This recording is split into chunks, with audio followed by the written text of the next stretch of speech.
அனைவருக்கும் வணக்கம்.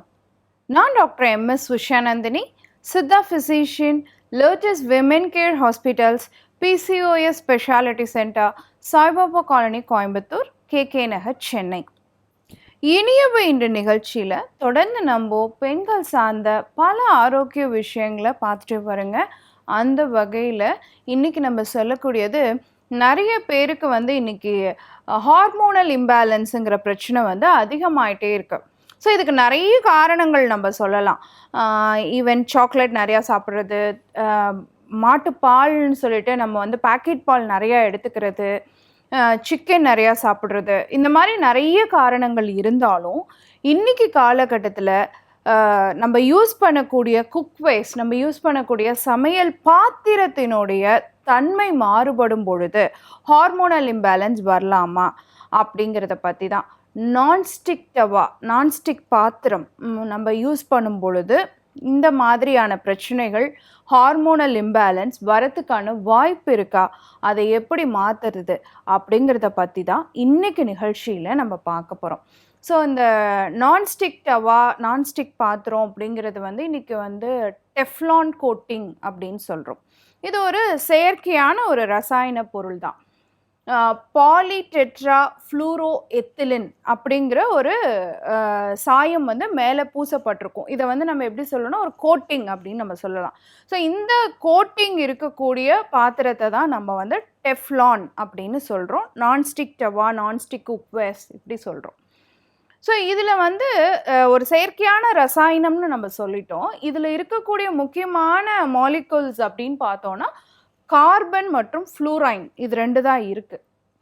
ஸோ இந்த மாதிரி ஒரு ரசாயனம் பூசப்பட்ட ஒரு பொருள் எதற்காக கண்டுபிடிக்கப்பட்டது அப்படின்னு எடுத்துக்கிட்டோன்னா, இது மெயினாக கண்டுபிடிக்கப்பட்டதுக்கான ஒரு காரணம் ஆயில் கம்மியாக யூஸ் பண்ணணும், தென் ஒட்டவே ஒட்டாமல் நமக்கு ஈஸியாக குக்கிங் இருக்கணும், பாத்திரத்தில் ஒட்டக்கூடாது அப்படிங்கிறதுக்காக கண்டுபிடிக்கப்பட்ட ஒரு விஷயமாக தான் இருந்தது. கண்டுபிடிக்கப்பட்ட வருடம் பார்த்தோன்னா 1930 தான் இதை முத கண்டுபிடிக்கிறாங்க. ஸோ இந்த மாதிரி பாத்திரம் நம்ம ஒட்டக்கூடாது, ஆயில் நமக்கு கம்மியாக யூஸ் ஆகணும் அப்படிங்கிறதுக்காக கண்டுபிடிக்கப்பட்ட ஒரு பாத்திரம் தான். ஆனால் 2013க்கு முன்னாடி வரைக்கும் இந்த பாத்திரத்தில் நம்ம சமைச்சு சாப்பிடும் பொழுது அதில் பெர்ஃப்ளூரோ ஆக்டனோயிக் ஆசிட், PFOA அப்படின்னு ஒரு கோட்டிங் அதில் கலந்திருக்கிறதா சொல்லப்பட்டது. ஸோ இந்த ரசாயன பொருள்னால சர்க்கரை நோய் முதற்கொண்டு, சிறுநீரகத்தினுடைய பாதிப்பு முதற்கொண்டு, கல்லீரல் பிரச்சனை வரைக்கும் நிறைய பிரச்சனைகள் சொல்லப்பட்டது. குறிப்பாக பார்த்தீங்கன்னா பெண்களுக்கு வரக்கூடிய ஹார்மோனல் இம்பேலன்ஸ்க்கு கூட இந்த PFOAன்னு சொல்லக்கூடிய பெர்ஃப்ளூரோ ஆக்டனோயிக் ஆசிட் ஒரு காரணமாக இருக்கலாமா அப்படின்னு யோசிச்சாங்க. அதுக்கு அடுத்து பார்த்தோன்னா குழந்தையின்மை முதற்கொண்டு இன்ஃபர்டிலிட்டி வரைக்கும் கூட இந்த PFOA இருக்கக்கூடிய டெஃப்லான் கோட்டிங் பாத்திரத்தை நம்ம யூஸ் பண்ணும் பொழுது நமக்கு உருவாகிறதா சொன்னாங்க. அதுக்கப்புறம் 2013க்கு பின்னாடி யூஸ் பண்ண எல்லா நான்ஸ்டிக் டவாலையும் டெஃப்லான் கோட்டிங் எல்லாமே இருந்தாலுமே இந்த PFOA இல்லை அப்படிங்கிறதுனால சேஃபஸ்ட் அப்படின்னு சொன்னாங்க. இன்றைக்கி நம்ம இணையங்களில் நிறைய பேர் பார்க்கக்கூடிய ஒரு விஷயம் என்ன, இணையதளங்கள்லன்னு பார்த்தோன்னா டெஃப்லான் ஃப்ளூ அப்படின்னு ஒரு விஷயம் கேள்விப்படுறோம் இல்லைங்களா? அப்படின்னா என்ன தெரியுங்களா? இந்த பாத்திரத்தை நம்ம ஹீட் பண்ணும் பொழுது அந்த கோட்டிங் உருகி மேலே அதுலேருந்து ஒரு ஃபியூம்ஸ் மாதிரி அதுலேருந்து வரக்கூடிய அந்த புகையை நம்ம இன்ஹேல் பண்ணும் பொழுது நமக்கு ஃபீவர், கோல்டு, காஃப், சில், குளிர் இதெல்லாம் வர ஆரம்பிக்குது. ஸோ இந்த அலர்ஜினால் வரக்கூடிய ஒரு ஃபீவருக்கு பேர் தான், காய்ச்சலுக்கு பேர் தான் டெஃப்லான் ஃப்ளூ அப்படின்னு சொல்லப்பட்டது. இன்றைக்கும் இது இருக்கத்தான் செய்யுது. இந்த டெஃப்லான் பாத்திரம், நான்ஸ்டிக் தவா அப்போ யூஸே பண்ணக்கூடாதா அப்படின்னு கேட்டிங்கன்னா, யூஸ் பண்ணும் பொழுது சில சேஃப்டி மெஷர்ஸ் நம்ம கடைப்பிடிக்கணும். என்னென்ன பண்ணணும்? ஒன்று, அந்த ஃபியூம்ஸ் இன்ஹேல் பண்ணாமல் நல்ல வென்டிலேஷன், நல்ல காற்றோட்டமான ஜன்னல்லாம் ஓப்பன் பண்ணிவிட்டு அதுக்கப்புறம் நம்ம அந்த பாத்திரங்களை யூஸ் பண்ணுறது சேஃப். ரெண்டாவது விஷயம், பாத்திரம் பழசாயிடுச்சு அப்படின்னா அடிக்கடி அதை ஒரு குறிப்பிட்ட இடைவெளியில் மாற்றிக்கிட்டே இருக்கணும். அதே பாத்திரத்தை யூஸ் பண்ணக்கூடாது.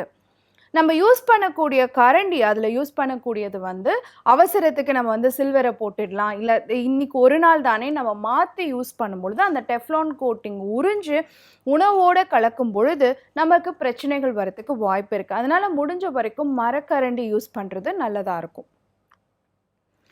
அதே மாதிரி அந்த பாத்திரத்தை இப்போ நம்ம நார்மலாக ஒரு சில்வர் டவாவோ நம்ம வந்து ஒரு அயன் வடை சட்டியோ அடுப்பில் வச்சுட்டு கொஞ்ச நேரம் ஹீட் பண்ணுவோம் இல்லையா, அந்த மாதிரி நம்ம நான்ஸ்டிக் டவாவை வந்து வச்சு ஹீட் பண்ணக்கூடாது. அப்படி ஹீட் பண்ணும் பொழுது அதில் இருக்க அந்த டெஃப்லான் கோட்டிங் வந்து உறிஞ்சு வரத்துக்கு வாய்ப்பு இருக்குது. அதே மாதிரி ரொம்ப ஹீட் பண்ணுறது, ஹை ஃப்ளேமில் வச்சு நம்ம வந்து நான்ஸ்டிக் டவா யூஸ் பண்ணும் பொழுது குக் பண்ணவும் கூடாது. பாத்திரம் கழுவும் பொழுது அதுக்குன்னு ஒரு இன்ஸ்ட்ரக்ஷன் இருக்குது. நல்லா அதில் இருக்க எண்ணெயெல்லாம் வந்து துணி வச்சு தொடச்சிட்டு ஜஸ்ட் வாஷ் பண்ணால் போதும்னு இருக்குது.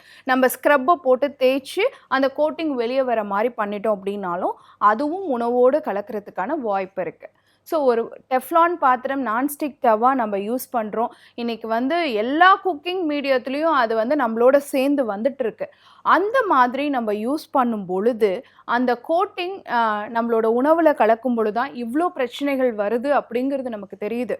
ஏன்னா சின்ன சின்ன விஷயங்கள், ஏன் இவ்வளோ பெண்களுக்கு இர்ரெகுலர் பீரியட்ஸ், இவ்வளோ பேருக்கு குழந்தையின்மை, ஏன் இவ்வளோ பேர்த்துக்கு வந்து ஹார்மோனல் இம்பேலன்ஸ், இர்ரெகுலர் பீரியட்ஸ், இதெல்லாம் பார்க்கும் பொழுது என்னென்ன காரணங்கள் இருக்கலாம் அப்படிங்கிறதுல சின்ன சின்ன காரணிகளை நம்ம தவிர்க்க சொல்கிறோம். உதாரணத்துக்கு பிளாஸ்டிக்கை யூஸ் பண்ணாதீங்க, ஏன்னா அதுலேருந்து ஜீனோ ஈஸ்ட்ரோஜன்ஸ் வருது, அது ஹார்மோனல் இம்பேலன்ஸை உருவாக்குது அப்படின்னு சொன்னோம். அதே மாதிரி இந்த நான்ஸ்டிக் டவா, டெஃப்லான் கோட்டிங் இன்றைக்கி நிறைய பேர் வீட்டில் மேக்சிமம் பாத்திரம் இதுவாக இருக்கும் பொழுது இது கூட ஒரு காரணமாக இருக்கலாமா?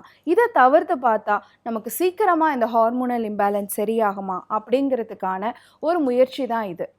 ஸோ முடிஞ்ச வரைக்கும் அவாய்ட் பண்ணலாம். அப்படி யூஸ் பண்ணித்தான் ஆகணும் அப்படிங்கிற சூழ்நிலையில் சேஃபாக யூஸ் பண்ணோம்.